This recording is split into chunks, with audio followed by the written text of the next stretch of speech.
하나님의 말씀 보시겠습니다. 오늘 우리에게 주신 하나님의 말씀은 누가복음 11장 1절에서 4절 말씀입니다. 누가복음 11장 1절에서 4절의 말씀입니다. 다 찾으신 줄 알고 제가 하나님의 말씀을 봉독합니다. 예수께서 한 곳에서 기도하시고 마치심에 제자 중 하나가 여짜오되 주여 요한이 자기 제자들에게 기도를 가르친 것과 같이 우리에게도 가르쳐 주옵소서. 예수께서 이르시되 너희는 기도할 때에 이렇게 하라. 아버지여 이름이 거룩히 여김을 받으시오며 나라가 임하시오며 우리에게 날마다 일용할 양식을 주시옵고 우리가 우리에게 죄 지은 모든 사람을 용서하오니 우리 죄도 사하여 주시옵고 우리를 시험에 들게 하지 마오시옵소서 하라. 아멘. 오늘도 말씀을 통한 주의 은혜와 평강이 저와 여러분 가운데 넘치기를 축원합니다.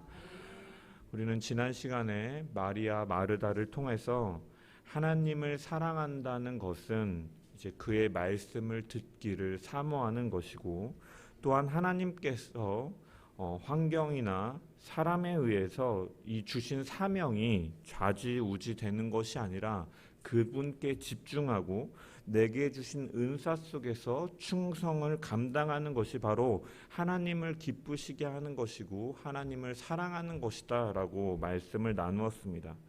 이어서 누가는 오늘 본문에서 예수님께서 기도에 대해 가르치는 것을 다루고 있는 것이죠. 신앙생활의 핵심 요소가 몇 가지 있지만 그 중에서도 빼놓을 수 없는 것이 바로 말씀과 기도인 것입니다.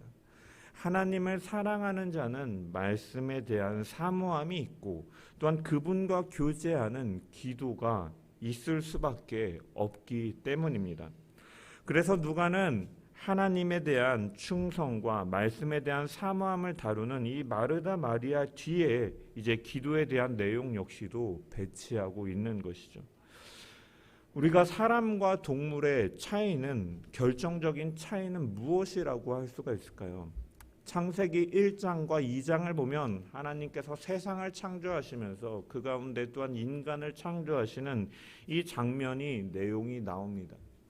이때 하나님께서는 우리의 형상대로 우리의 모양대로 사람을 만드시겠다라고 결심하시고 인간을 창조하시는 것이죠. 그리고 구체적으로 인간 창조에 다루고 있는 2장을 보면은 하나님께서 생기를 불어 넣으심으로 우리가 생명이 되었다, 네페시 하야가 되었다라고 성경은 기록을 합니다. 이러한 영적인 존재로 지음을 받았기 때문에 사람은 누구나 기도하는 존재다라는 것이죠. 종교를 가지고 있든지 종교를 가지고 있지 않든지 마찬가지입니다. 누군가에게 기도하는가, 무엇을 위해 기도하는가, 어떻게 기도하는가, 혹은 누구의 이름으로 기도하는가에 대해서만 차이가 있는 것이지, 믿는 자든 믿지 않는 자든 영적인 존재로 인간은 지음을 받았기 때문에 기도하는 존재다라는 거예요. 이것이 바로 동물과의 차이점이라고 할 수 있는 거예요. 종교를 가진 사람은 자신이 믿는 신에게 기도하고, 종교가 없는 사람은 자기가 알지는 못하지만 어떠한 고난이 닥치거나 힘든 일이 닥치면 무언가 있는 어떠한 초월자에게 기도한다라는 것이요. 무신론자라고 하지만 그들 역시도 결국은 위기가 닥치거나 자신이 무언가 간절히 바라는 것이 생긴다면 누구든지 내 기도를 들어달라고 말하면서 어떤 형식이든지 간에 기도한다라는 것입니다. 왜? 인간은 영적인 존재이며 또한 한계를 지닌 존재이기 때문에 우리의 인생 속에서 한계를 경험하게 될 때 우리는 이 초월자에게 기도할 수밖에 없는 존재로 지음을 받았다라는 것이요. 이것이 바로 다른 피조물들과 인간과의 결정적인 차이인 것이죠. 우리 옆 사람에게 한번 물어봅시다. 기도하며 살고 계십니까? 옆 사람이 무엇이라고 대답하던가요? 예라고 대답하십니까? 네. 예라고 대답한 사람에게는 이렇게 말합시다. 당신은 짐승보다 나은 사람입니다. 기도를 하지 않는다라고 말한 사람에게는 이렇게 말합시다. 당신은 동물과 같은 사람입니다. 농담입니다. 이처럼 성경 속에서 이 기도의 위치는 절대적이고 우리에게 중요하다라는 것이에요. 특별히 복음서 가운데 이 누가는 누가복음을 통해서 이 기도에 대해서 굉장히 강조하는 특징이 있습니다. 여러분, 예수님께서 요한에게 세례를 받으실 때 이 마태복음이나 마가복음에도 이 세례를 받으시는 장면이 기록되어 있지만 누가만이 특별히 언급하는 것이 무엇이냐면 세례를 받으신 후에 예수님께서 기도하셨다라고 이 기도에 대해서 언급을 합니다. 6장에서도 12제자를 선택하시기 이전에도 밤이 새도록 주님께서 기도하신 이후에 제자들을 부르셨다라고 누가는 기록하고 있습니다. 9장에서도 베드로의 신앙 고백이 있을 때도 주님께서는 기도하셨다라고 기록하고 있고 변화산에서 변모할 때도 주님께서 기도하셨음을, 십자가에 달리실 때도, 십자가에서 운명하시기 직전에도 누가는 기도하셨다라고 구체적으로 주님이 기도하시는 모습을 밝히고 있다라는 것입니다. 오늘 본문도 마찬가지입니다. 1절을 보면은 예수께서 한 곳에서 기도하시고 마치심에라고 기록되어 있습니다. 여러분, 누가는 예수님께서 어디에서 언제 기도해 하셨는지에 대해서 밝히고 있지는 않고 단지 기도하셨다라는 이 사실 자체만을 중요시하면서 1절에 기록하고 있는 것이에요. 여러분, 이 중에서 주목해야 될 것은 무엇이냐면 예수님께서 기도하시고 마치심에라는 이 표현을요, 이 원어로 보면은 현재적인 상태를 생생하게 묘사하기 위해서 이 기도하시다를 현재 시제를 강조해서 2번에 걸쳐서 사용하고 있어요. 이것은 무슨 의미냐면 예수님께서 어느 한때 특정한 날에만 한순간에만 기도하신 것이 아니라 거의 매일을 습관처럼 기도하는 삶을 사셨다라는 것을 암시하기 위해서 현재형으로서 매일매일 기도하신 것을 강조하기 위해서 누가는 이렇게 기록한 것입니다. 여러분, 그래서 이 마태복음과 누가복음에 이 주기도문이 등장하는데 이 내용에 어느 정도 차이가 있습니다. 그래서 어떤 학자들은 뭐 마태가 먼저 기록한 것이고 누가는 요약한 것이다, 아니 누가가 먼저 기록하였고 마태가 이것을 좀 더 자세하게 설명한 것이다, 이런 식으로 해석하지만 같은 기도가 아니라 주님께서는 이러한 기도를 여러 번에 걸쳐서 기도하셨기 때문에 내용은 조금씩 달라질 수도 있지만 그 줄기와 그 맥락은 변하지 않도록 주님께서는 날마다 기도하셨다라는 것이죠. 여러분, 당시의 대표적인 종교인들이었던 바리새인들은 기도를 어떻게 했습니까? 그들은 공개적이고 잘 보이는 곳에서 성전을 향해서 기도했습니다. 왜? 사람들에게 보여주기 위한 외식 속에서 기도하였기 때문에. 그래서 주님께서는 그들을 책망하시면서 너희는 그렇게 사람의 눈에 띄기 위해서 기도하지 말고 골방에 들어가서 기도하라고 말씀하시면서 이러한 가르침처럼 주님의 기도는 의례적이고 남들에게 보여주기 위한 기도가 아니라 주님께서는 늘 공생의 사역을 하시면서 개인적으로 깊은 기도를 하셔왔음을 우리는 볼 수가 있다라는 것입니다. 여러분, 우리가 지금 계속 복음서를 살펴보고 있는데 올해 들어서 여러분이 복음서를 보면 주님의 공생의 사역은요 매우 바쁜 일상이었어요. 하루에도 막 굉장히 많은 스케줄을 감당하시면서 하나님 나라를 전하시고 가르치시고 고치시고 전파하시는 이러한 일들을 가졌다라는 것입니다. 그렇기 때문에 시간에 쫓기고 굉장히 많은 사람들이 몰려와서 어떻게 보면 여러분, 사람을 만나는 일은요 굉장히 많은 에너지가 소비되는 일이에요. 그들의 이야기를 들어줘야 되고 그들의 병을 고쳐야 되고 그들을 위해 기도해야 되고 하나님의 말씀을 전하는 이러한 일들이 제가 이 30분 40분 설교를 준비하기 위해서 쥐어짜듯이 정말로 힘쓰고 애쓰는데 주님께서는 이러한 일들을 계속해서 쉼없이 감당하셨다라는 것입니다. 이처럼 바쁘신 사역을 감당하시는 중에도 주님은 기도의 자리를 놓치지 않으셨다라는 거예요. 누가는 예수님께서 습관을 쫓아 기도하셨다라고 기록하였습니다. 이것은 주님의 삶의 중심에 바로 기도가 있었음을 보여주는 것이죠. 주님은 새벽 미명에 기도하셨고 특별히 중요한 일을 결정하실 때는 밤을 새워 집중적으로 기도하셨던 것입니다. 삶의 결정적인 순간에 아주 집중적인 기도를 드리시고 우리를 위하여 중보자적인 대제사장의 기도도 하신 분이신 것입니다. 혹자는 이러한 예수님의 모습을 보면서 예수님이니까 그렇게 하지 우리가 어떻게 그렇게 할 수 있겠습니까? 라고 생각할지 모릅니다. 근데 여러분, 사실은 우리가 곰곰이 생각해보면 여러분, 예수님이기 때문에 당연히 해야 될 일이 아니라 사실은 이상한 일이에요. 예수님께서 이렇게 기도하신다는 것. 왜 그렇습니까? 여러분, 예수님은 근본 하나님의 본체시잖아요. 그리고 하나님의 아들로서 보냄을 받으신 분이십니다. 따라서 그분에게는 하나님의 권세와 능력이 그분에게도 있다라는 것이에요. 그런데도 예수님께서는 이러한 사역을 감당하시면서 기도하는 것을 놓치지 않으셨다라는 것입니다. 왜? 식사를 거르시면서까지, 잠을 줄이시면서까지 기도하셨다라는 것입니다. 왜 그러냐면 기도가 약해지는 것만큼 하나님과의 관계가 느슨해지는 것이 없기 때문에. 예수님께서 이 땅에 오신 목적은 무엇입니까? 하나님의 뜻을, 구원의 계획을 성취하시는 데 바로 목적이 있었던 것입니다. 그렇기 때문에 주님은 늘 기도함을 통하여 성부 하나님과의 그 깊은 사귐에서, 이 사귐을 통하여서 자신의 삶을 늘 하나님의 목적과 그 뜻과 그 비전을 자신의 삶을 맞추고 드리고 충성함으로 나아갔던 것입니다. 주님은 기도함으로 이러한 일들이 감당함을 아시고 또한 우리에게 본을 보이시기 위해서 주님은 늘 이렇게 기도하셨던 것이죠. 이것이 바로 우리에게 보여주신 예수님의 모범인 것입니다.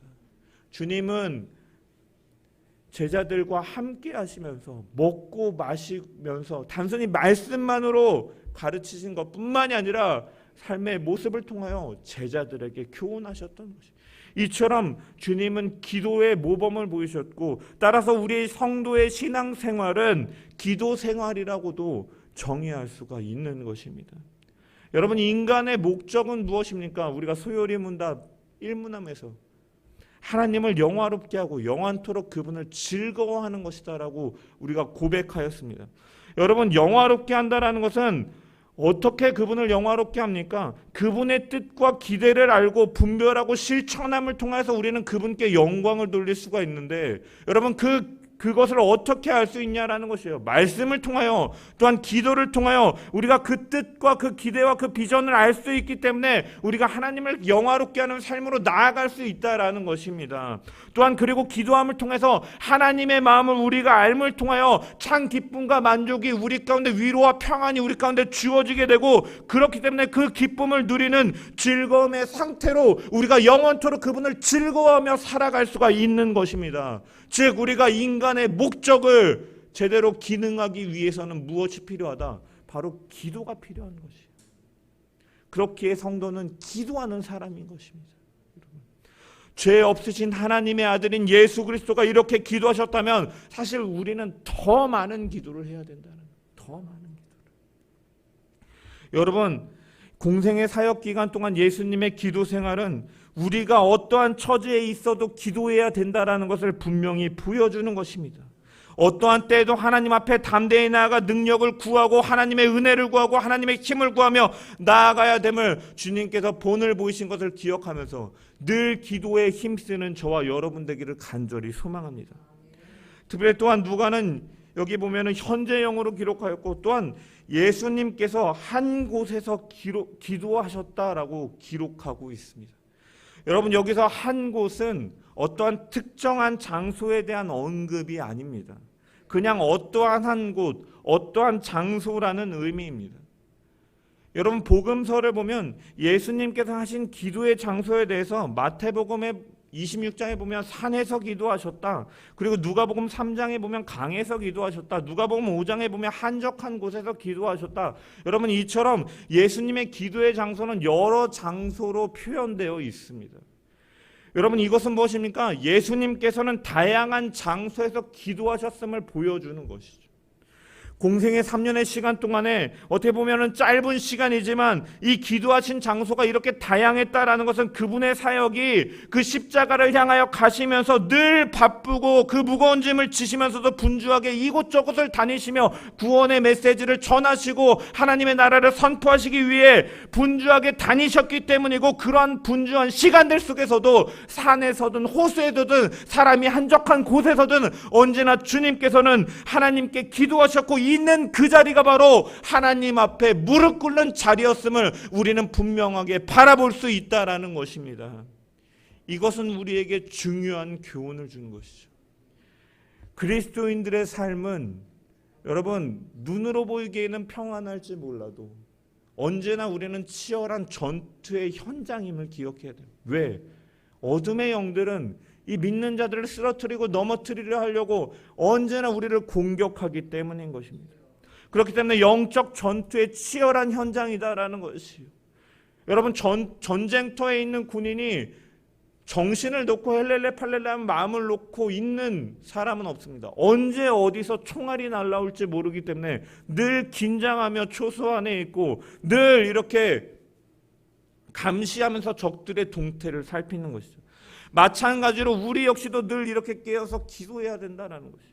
내면적으로는 우리는 늘 죄와 싸우고 있는 상태이기 때문이에요. 여러분, 신분적으로 우리는 예수 그리스도 안에서 새 사람이 되고 하나님의 아들이 되었지만 육신의 옷을 입고 있는 지금 현재는 여전히 죄의 본성이 남아있기 때문에 우리의 옛사람의 습성은 우리를 넘어뜨리려 한다라는 것입니다.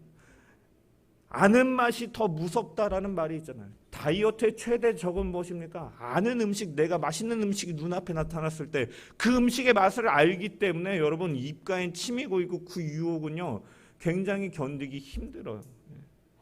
마찬가지로 우리가 옛사람의 습성 속에서 나의 쾌락과 만족과 즐거움들을 알기 때문에 우리가 이런 요인들을 옛사람의 습성을 자꾸 쫓으려고 하고 이러한 것들을 우리가 경건으로 이루고 우리가 그리스도의 장성한 분량에 이르는 데까지 자라는 데까지 우리의 길을 막으려고 넘어뜨리려 한다라는 것입니다. 외부적으로는 또 어떻습니까? 어둠의 영들은 우리를 쓰러뜨리기 위해서 우는 사자와 같이 산길자를 찾아다니며 문화나 어떠한 매체나 여러 고난의 모양을 통해서 우리에게 다가온다라는 것이에요. 제가 이 영화 중에 마블 영화를 좋아하는데요. 이 마블, 이 히어로물이에요.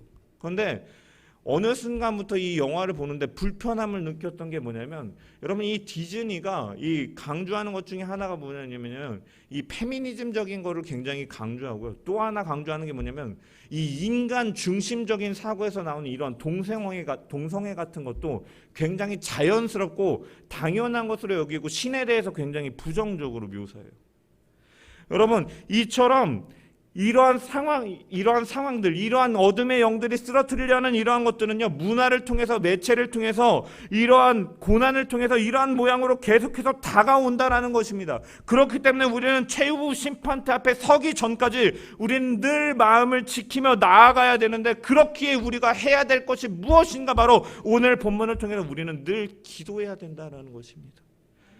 여러분, 예수님께서 기도하실 때는요, 편할 때에만, 여유가 있을 때에만 기도하신 것이 아니다라는 거죠. 그는 어느 때든지, 그는 어느 곳에 있든지 항상 기도하셨음을, 항상 그 자리에서 아버지 앞에 무릎을 꿇고 기도하셨으며, 이것이 바로 삶 가운데 하나님의 뜻을 쫓아 살아가는 그 순종의 삶의 비결이었음을 우리가 바라보면서 성도의 삶 가운데, 우리의 삶 가운데 내가 있는 그 자리 속에서 늘 하나님 앞에 무릎을 꿇고 하나님께 기도하는 자리가 되어서 늘 하나님의 뜻에 순종함으로 나아가는 저와 여러분 되시기를 주님의 이름으로 간절히 축원합니다. 예수님께서는 늘 습관과 같이 이렇게 기도를 하시고, 기도를 마치시자 제자들 중에 한 사람이 예수님께 요청을 하였습니다. 1절 하반절을 보면 기도하시고 마치심에 제자 중 하나가 여짜오되, 주여, 요한이 자기 제자들에게 기도를 가르친 것 같이 우리에게도 가르쳐 주옵소서.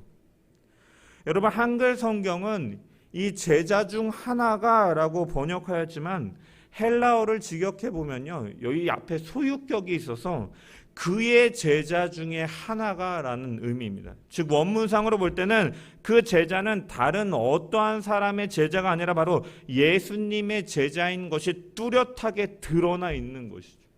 다만 그 제자가 구체적으로 누구인지에 대해서는 밝히고 있지 않지만 누가는 분명히 예수님의 제자가 나와서 예수님께 기도에 대해서 가르쳐 달라고 하고 있고, 예수님께서는 예수님의 제자에게 기도하는 법에 대해서 가르치고 계시다라는 것이에요.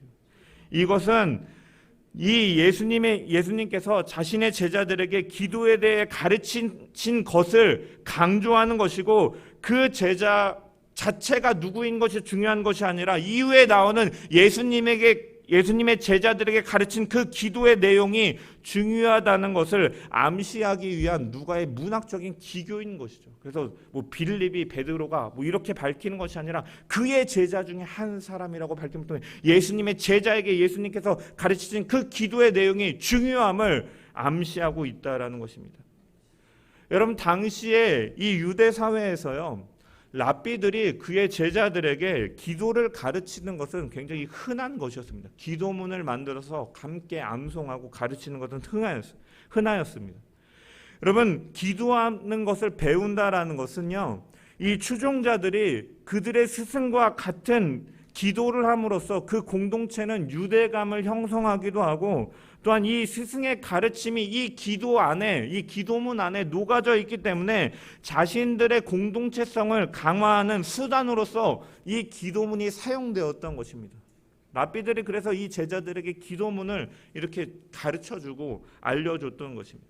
세례 요한도 우리가 복음서를 보면 많은 제자들이 그를 따르고 있었으며 이 제자가 요한의 제자들을 특별히 언급하는 것으로 보아서 세례 요한의 공동체 역시도 세례 요한의 제자들도 공동체를 형성하고 있었고, 세례 요한을 중심으로 한 이 공동체에도 이 요한의 그 가르침을 특징으로 하는 요한의 기도문이 있었음을 우리는 알 수가 있는 것이죠. 그래서 한 제자는 그들의 그 스승이 기도하는 것처럼, 예수님께서 기도하는 것처럼 이 예수님을 중심으로 하고 그의 가르침을 따르는 우리에게도 특별한 기도문을 달라라고 주님께 요청하고 있는 것입니다. 또한 예수님께서 기도하시는 모습 속에서 그의 기도에 감동을 받은 제자가 예수님에게 기도를 가르쳐 달라고 부탁한 것이기도 하는 것이죠. 우리에게 주님의 제자로서의 정체성을 더욱더 확고할 수 있게 기도문을 달라라고 말한 성격도 있고, 또한 그 예수님께서 기도하시는 모습과 그 내용 속에서 감동을 받아서 기도에 대해 알려달라는 갈급한 마음으로 요청한 것이기도 한 것입니다. 이 제자의 요청에 대해서 예수님께서는 2절에 말씀하고 계시죠. 우리 2절의 말씀을 한번 읽어보겠습니다. 시작.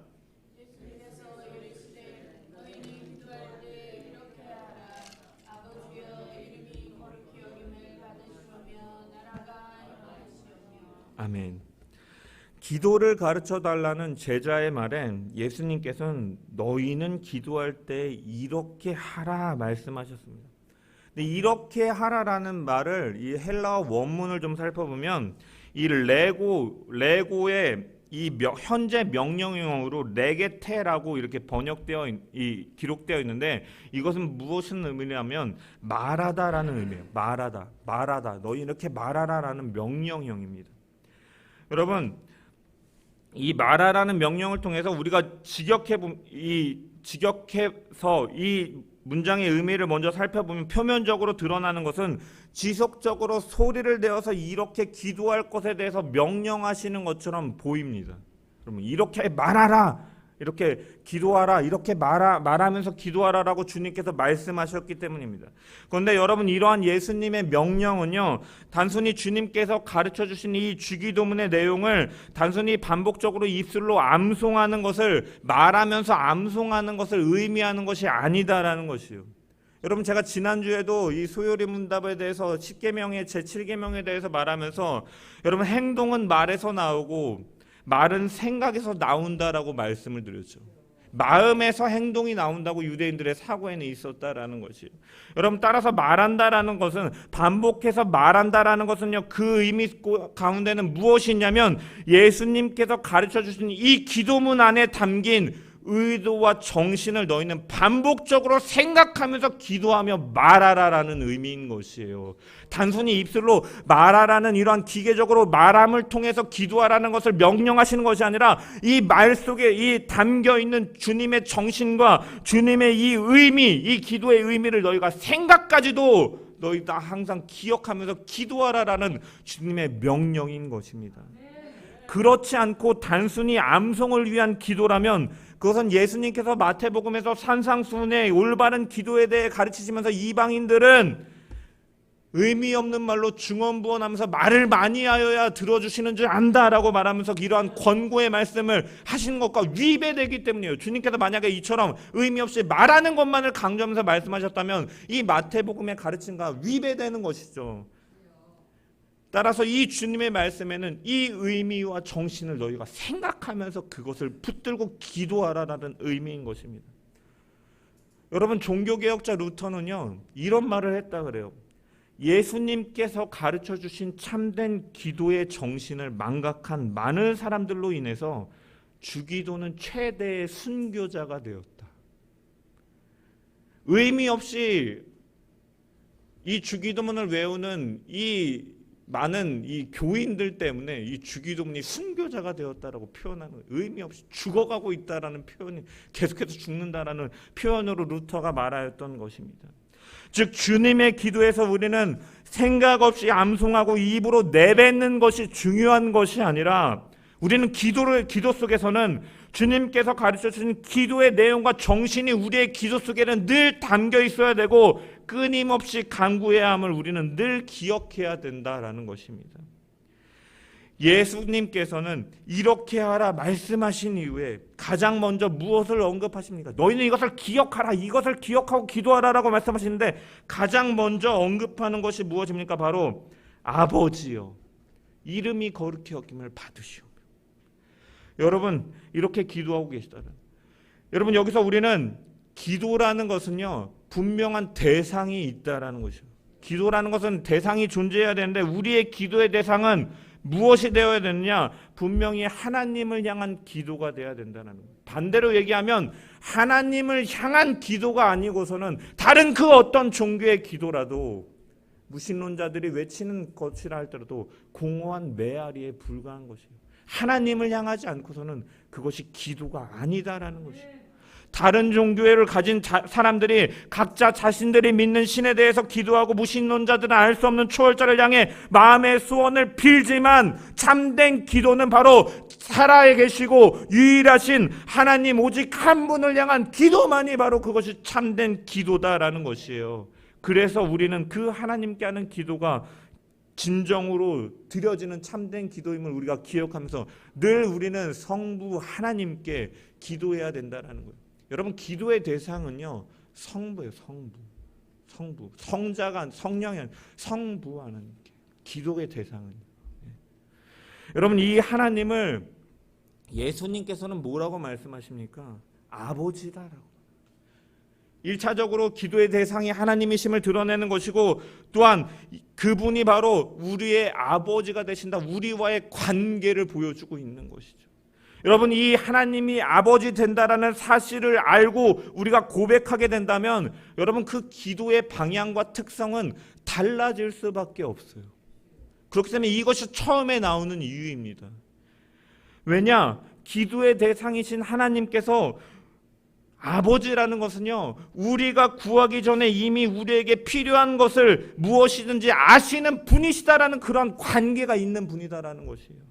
따라서 우리는 하나님께 기도할 때 더 이상 하나님을 알지 못하는 사람들처럼, 이방인들처럼 무엇을 얻어내기 위해서 안다라면서 중언부언하면서 많은 말을 하면서 기도하지 않아도 된다라는 것을 의미하는 것이 기도하다라는 것입니다. 아버지라는 표현 속에서.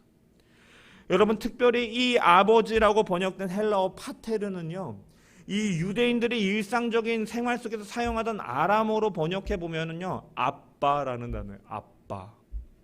우리말과 굉장히 비슷하죠. 우리말로 번역하면 아빠입니다. 아빠.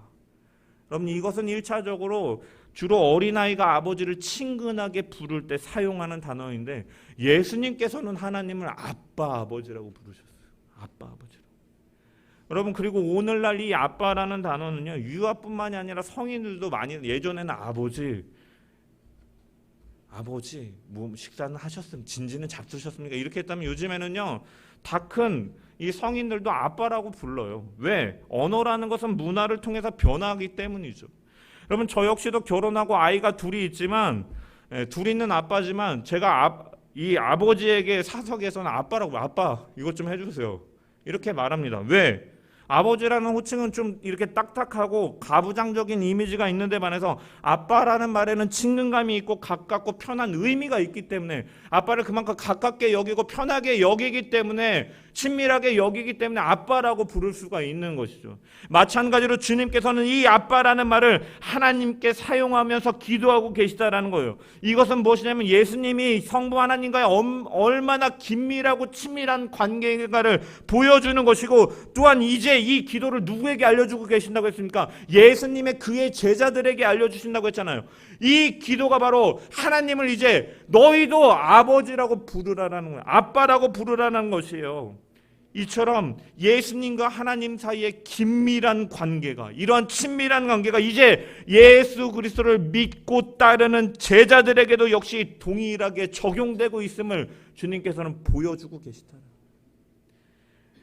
따라서 기도라는 것은 아버지에게 하는 거예요. 아빠에게 하는 것이에요.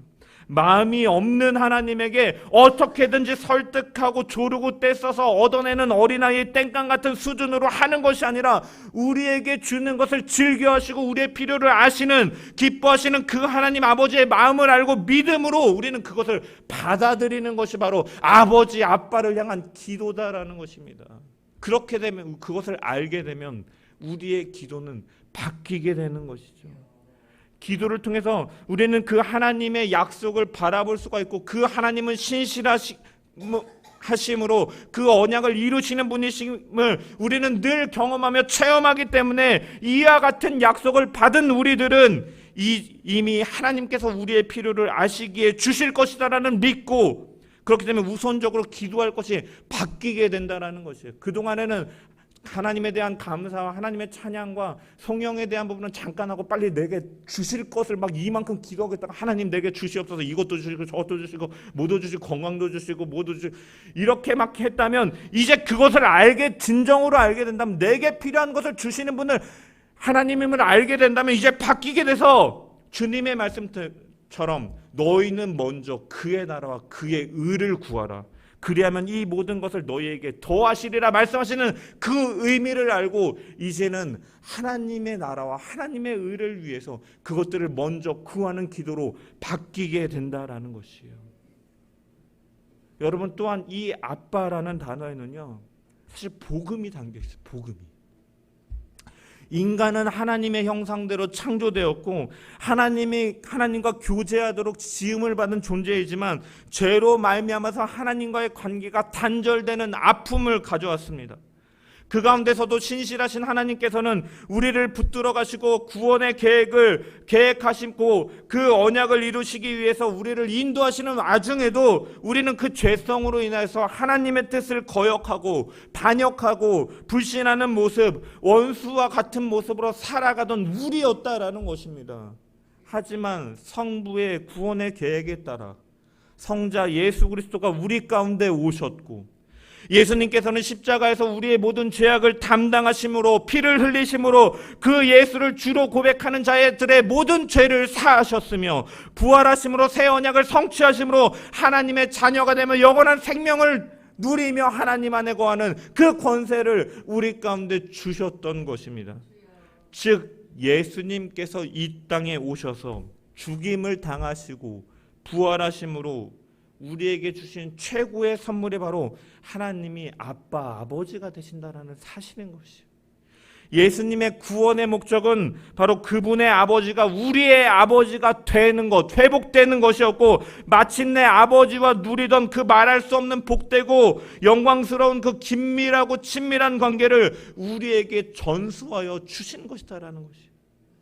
이 아빠라는 말 안에 구원의 모든 은혜와 하나님의 우리를 향한 그 사랑과 그 선물이 담겨 있다라는 것입니다. 주님은 이 일을 위해서 유일하게 자신을 하나님을 아버지라고 부르지 못하는 자리로 나아가셨어요. 우리에게 아빠라고 부르게 하실 수 있도록 그분은 하나님을 아버지라고 부를 수 없는 자리로 나아가셨다라는 거예요. 여러분, 십자가 위에서 주님은 뭐라고 기도하셨습니까? 엘리 엘리 라마 사박다니, 나의 하나님 나의 하나님 어찌하여 나를 버리시나이까 부르짖으셨어요. 여러분, 하나님과 한 본체시면서 한 분이셨던 예수님께서 그 순간에는 온 인류의 죄를 대신 담당하셨기 때문에 그분 거룩하신 하나님으로부터 끊어지는 고통을 당하실 수밖에 없었고, 그 거룩한 희생을 통해서 우리는 하나님을 자유롭게 아버지라고 부를 수 있게 되었던 것입니다. 따라서 우리가 하나님을 아버지라고, 아빠라고 부르는 것은 하나님께서 우리에게 행하신 구원의 일들을 찬양하고 높이는 의미이기도 한 것이에요. 그래서 우리의 기도의 앞에는 늘 하나님께서 우리에게 행하신 일들을 기억하며, 이 아버지라는 표현에는 그 하나님의 은혜를 감사하는, 하나님을 송축하고 하나님께 영광을 돌리는 그러한 의미의 기도가 우리는 늘 앞에 나와야 되는 것입니다. 그리고 그러한 기도 속에서 그러한 의미를 알고 있는 자는 그 아버지는 곧 뒤에 나오는 이름이 거룩히 여김을 받으시오며와 연결되는 것이고 하나님의 나라를 위하여 살게 되는 것이에요. 여러분, 하나님의 나라가 하나님의 나라를 위해서, 여러분, 이 이방인으로서 이 가나안 땅에 왔던 이 믿음의 선조인 이 아브라함이나 애굽 땅에서 종살이함으로써 이 종살이를 애굽에 오랜 시간 동안 이 노예 생활하였던, 또한 바벨론 포로기를 가짐으로써 이런 이스라엘의 역사들을 살펴봄을 통해서 이 나라라는 개념은요, 유대인들에게 나라라는 개념은요, 어떠한 특정한 영토나 공간을 나타내는 이런 정적인 개념이라기보다는요, 자신들의 정체성을 의미하는 것이기도 해요. 이 나라라는 개념은, 즉 하나님의 백성으로서의 공동체성을 그 의미 가운데 갖고 있다는 거예요. 유대인들에게 나라라는 의미는. 따라서 이 나라는 결국 하나님의 통치와 지배를 의미하는 것인데, 이것은 곧 하나님의 주권에 대해 말하는 것입니다. 여러분, 따라서 이것이 무슨 말이냐면, 하나님의 이 아버지라는 말 속에서 복음의 의미가 담겨 있고, 하나님의 은혜를 아는 자는 이제는 그 은혜가 너무나 감격되어서 내가 하나님의 자녀가 되었고 하나님의 주권이 내 삶 속에서 이루어지기를 바라는 마음으로 살게 됨을 통하여 그분의 영광을 위하여 그분의 이름이 높여지길 바라는 마음에서 살게 되는 것이고, 그분의 나라가 이 땅 가운데서 이루어지기를 바라는 마음에서 살게 된다라는 것이에요. 그렇기 때문에 아버지여 이름이 거룩히 여김을 받으시오며 나라가 임하시오며가 이어지는 것입니다. 은혜를 아는 자는 하나님의 이름, 그 구원하신 하나님, 나의 주인이 되신 하나님의 영광을 위하여 이제 살아가게 되고, 그렇게 살아가는 자들이 곧 하나님의 주권을 이 땅 가운데 선포해 나가는, 하나님의 나라를 이 땅 가운데 임하며 살아가게 하는 이 성도의 모습이다라는 것입니다. 우리는 늘 이것을 위해서 기도해야 된다라는 거예요. 늘 하나님께서 베푸신 은혜를 기억하고, 늘 내 삶 가운데 이 내 삶의 주인이 바로 하나님이 되신다라는 주권을 고백하는 이러한 찬양과 이러한 고백 속에서 하나님의 영광을 위하여 기도하고 충성하고 헌신하는 우리가 되기 위해서 늘 기도해야 될 줄 믿습니다. 이것이 바로 먼저 그의 나라와 그의 의를 위하여 기도하는 것이고, 하나님이 아버지 되심을 믿는 자의 기도의 내용인 줄 믿습니다. 이처럼 늘 기도하는 저와 여러분 되기를 소망합니다. 또한 이어서 주님께서는 3절과 4절에 이렇게 알려주고 계십니다. 우리 말씀 한번 읽어보겠습니다. 시작.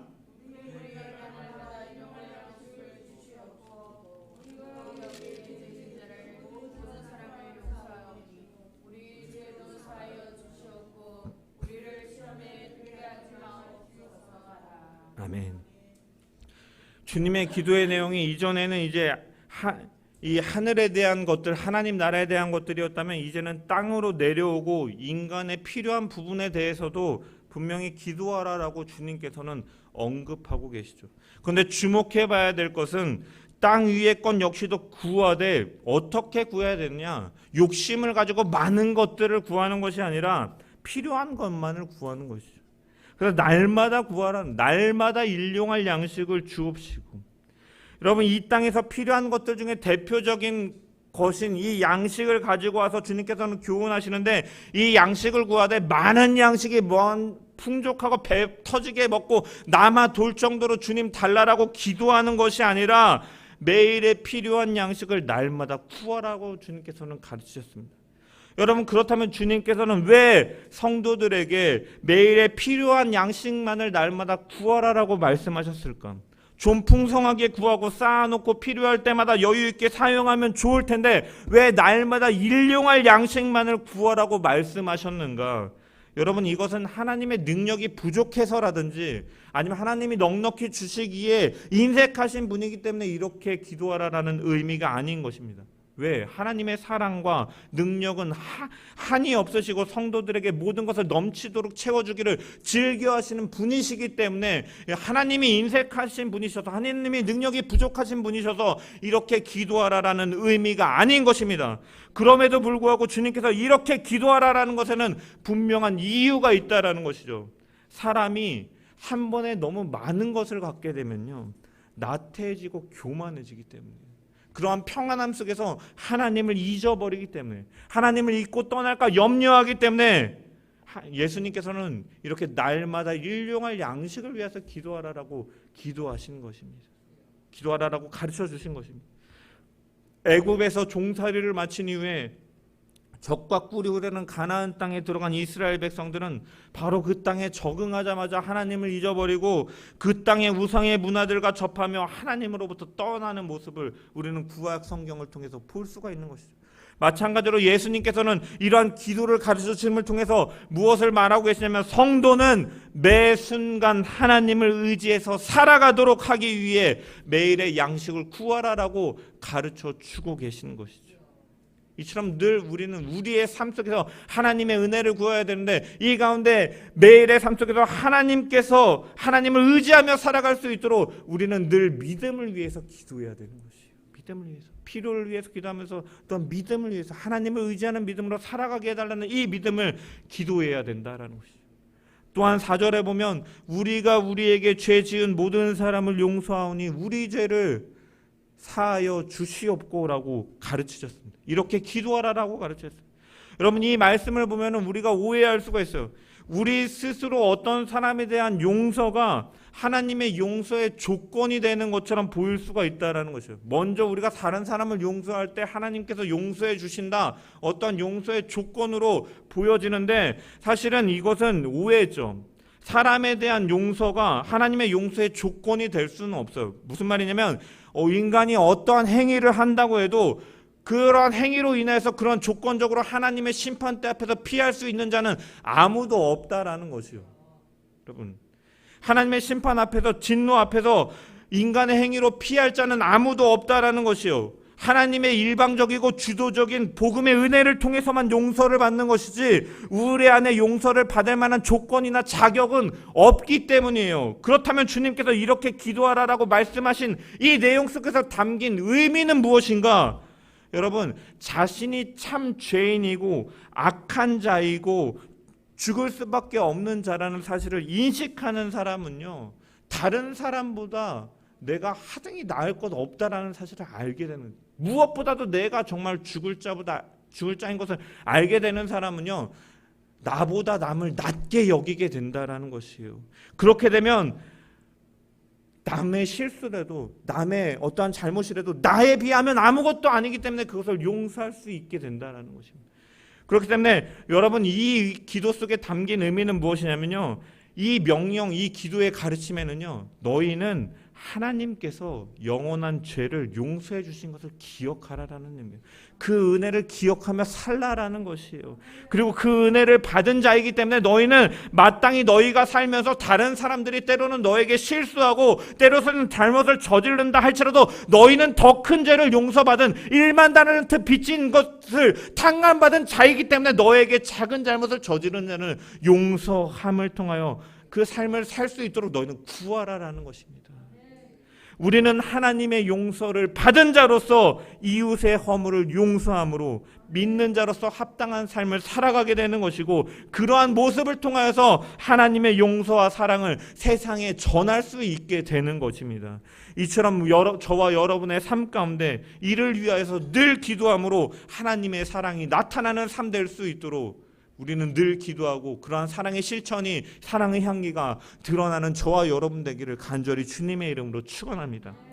마지막으로 주님께서는 우리를 시험에 들게 하지 마시옵소서라고 기도하라라고 명령하셨습니다. 성도는 하나님의 거룩과 하나님이 기뻐하시는 삶을 위해서 늘 사람을 죄짓게 만드는 이러한 유혹에 넘어지지 않기 위해 늘 기도해야 됨을, 또한 그리고 그 능력이 바로 하나님께 있음을 우리는 발견할 수가 있다는 거예요. 우리의 힘으로는 이 싸움에서 승리할 수 없기 때문에 시험에 들게, 이 시험을 통해 넘어지지 않게 해달라고 늘 우리는 하나님께 기도해야 된다는 거예요. 이 능력은 바로 하나님에게서 나오기 때문에. 여러분, 우는 사자처럼 삼킬자를 두루 찾아다니는 이 사단이 최후 심판대 앞에서 멸망당하기 전까지 어둠의 영들은 그리스도인들을 넘어뜨리려고 그 시험은 집요하고 끈질기다라는 것입니다. 바로 이러한 위험에 노출되어 있는 예수님의 제자들은 주님이 가르쳐 주신 대로 시험에 굴복하거나 이러한 힘에 의해 끌려가지 않도록 늘 깨어 기도해야 된다. 거룩과 선을 위하여 구원에 이르도록 자라갈 수 있도록 우리는 늘 하나님께 은혜를 구하고 능력을 구하며 살아가야 됨을 주님께서는 말씀하고 계신 줄 믿습니다. 이러한 기도의 내용이 우리의 삶 가운데 채워지기를 소망합니다. 그동안의 이방인의 삶과 기도와 같이 그동안 나의 필요만을 구하고 말을 중언부언함으로 말을 많이 함으로 내 필요한 것을 구했다면 이제는 정말로 이 아버지라는 표현 안에 담긴 이 의미들을 통하여 그 안에 복음이 있고 그 복음을 통해서 우리는 하나님과의 관계가 회복되었고 그 하나님은 우리의 아버지가 되시기 때문에 우리의 모든 필요를 아시는 분이시기 때문에 우리가 이제는 더 이상 필요한 것을 달라고 떼쓰고 간청하고 애쓰는 이런 것이 아니라 그것을 주기를 즐겨하시는 하나님이심을 깨달으면서 이제는 기도의 방향이 돌이켜서 먼저 그의 나라와 의를 구하고 이제는 이 땅에서의 썩어질 것들을 위해서 구하며 살아가는 것이 아니라 정말로 하나님께서 행하신 이런 이 일들을 우리가 감사하며 기뻐하며 영광을 돌리고 그분의 사랑을 이 땅 가운데 실천하며 살아갈 수 있도록 우리가 기도하며 우리가 늘 거룩한 삶을 살아갈 수 있도록 시험에 넘어지지 않도록 늘 깨어 있을 수 있도록 기도하며 살아가는 저와 여러분 되시기를 주님의 이름으로 간절히 축원합니다. 이런 주님의 기도의 모범이 저와 여러분의 삶 가운데 나타남을 통하여 하나님의 기대와 뜻대로 하나님을 기쁘시게 하고 하나님을 영화롭게 하는 삶으로 나아가는 저와 여러분 되기를 간절히 주님의 이름으로 축원합니다.